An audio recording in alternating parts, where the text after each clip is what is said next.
Hello everybody, I'm Alivelâ, and today we're talking about colors, specifically color models and color systems. Color models are, among other things, mathematical systems that describe colors using strings of numbers. They are usually centered around the idea that there are three primary colors that can be mixed together to create all other colors, although these primary colors vary from system to system.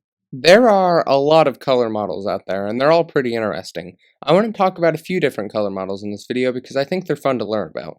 Be warned, however, this video is probably going to jump around a bit, and a lot of topics are going to be slightly disconnected.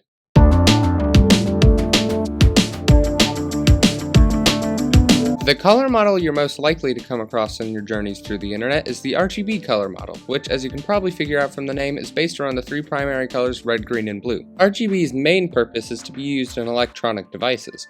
I'm sure you already knew this, but your computer and your television both use the RGB color model to generate and display colors. RGB colors are described with three separate strings of numbers, each ranging from 0 to usually 255. The format generally looks like this: R255, G255, B255, or just 255, 255, 255. This means that the integer values meant to be describing the colors red, green, and blue are all at 255, which is the highest the value can go and thus equivalent to 100%. This color we just created, by the way, is the color white. As you could probably guess, the color black is described as R0, G0, B0 in this system. The numbers in these sequences describe not how much of a primary color, which I'm just going to shorten to primary, there is in any specific color, but instead how intense that primary is when the computer displays a color.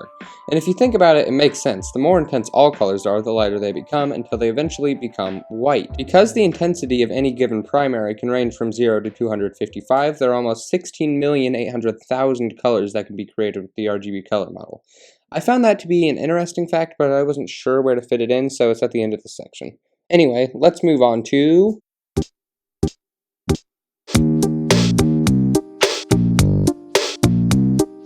Hex Colour Codes, as the name suggests, isn't technically their own color model.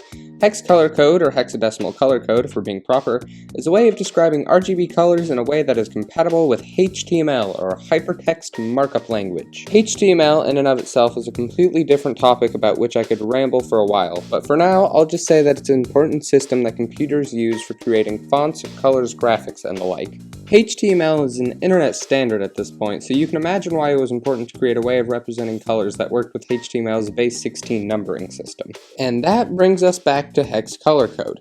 Computers convert RGB to HCC in a manner that seems slightly complicated upon first glance, but once you get the hang of it, it's not too hard.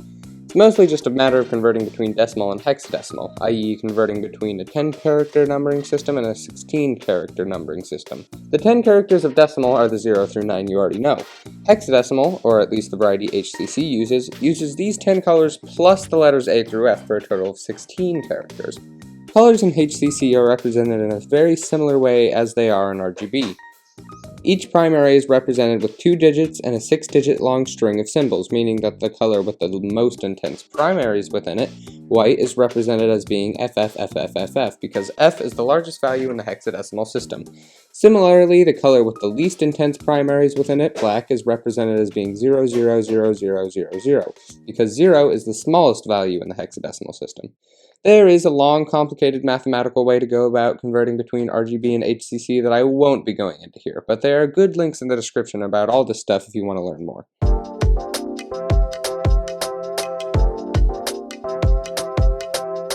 The CMYK color model, or the cyan, magenta, yellow, and key color model, is used in color printing. The CMYK color model works by subtracting colors from a white background. For example, subtracting all red light from a white background leaves you with cyan. Unlike most color models, CMYK is based around the idea of 4 primaries, the aforementioned cyan, magenta, and yellow, as well as key, which here just means black.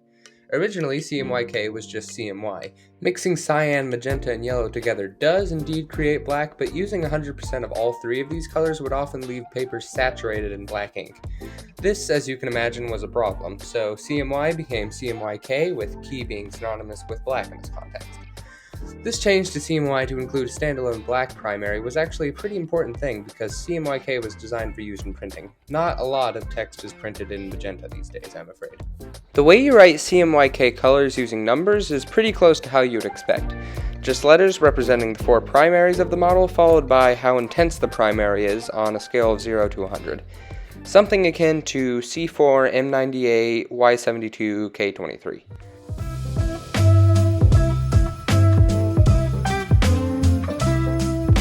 It turns out that, at some point, CMYK got a DLC, and thus CMYKOG, also known as Hexachrome.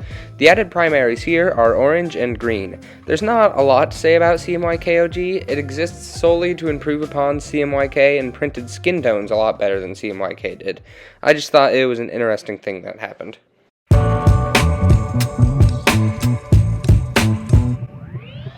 I was going to stop part 2 with that little Hexachrome paragraph, but then I discovered the elegantly named CcMmYK, CMYKLcLm, CMYKcm color model, and I just had to find out what that was.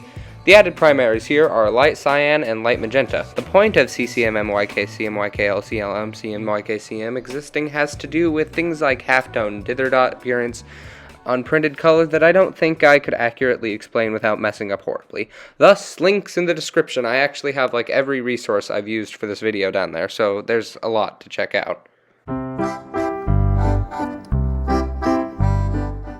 Oh boy, there is a lot to say about CIELAB, or L star A star B star for short. First of all, L star A star B star is 3D. We're making leaps and bounds in the color model world. Also, L star A star B star is like really hard to explain. I'll do my best to simplify it, but beware, it's kind of complicated. Okay, so because L star A star B star is a 3-dimensional perceptually uniform color space, it uses coordinates. The first coordinate, L star, represents how light a color is.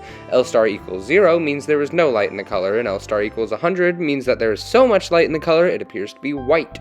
For some reason, you can go past L star equals 100 into a territory called specular white. I don't understand this much, but oh well. The second coordinate, A star, represents a color's position between red and green, with negative values such as A star equals negative 22, representing green shades, and positive values such as A star equals 54, representing red shades. The third coordinate, B star, is the same as A star except with blue and yellow respectively. It's pretty difficult to convert RGB and CMYK to L star A star B star because L star A star B star is not just a color space, it's a 3-dimensional color space. And the fact that L star A star B star is 3D seems to be something that people who use the system like to brag about a lot, which I find funny. L star A star B star is ridiculously complicated for a color model, but I think it's a lot of fun to learn about, so again, links in the description. Originally, this video was just going to be about hexadecimal color code because it's something I genuinely find interesting. However, the further I dove down the color model rabbit hole, the more fascinating things became. Learning about these systems that people far more intelligent than me have come up with to try and reimagine how color works has been really fun, and I hope you enjoyed the ride. Also, this is looking like it's going to be my first independent video on this channel, so hi, I'm Alivelâ. I plan to make videos about whatever random things I find interesting. I have stuff about Comic Sans in the 5-paragraph essay coming soon-ish, so you will have stuff to look forward to. Don't worry, my dear viewer. Anyway, that's about it for me today. I've been Alivelâ, and the A in CcMmYK, CMYKLcLm, CMYKcm stands for my name.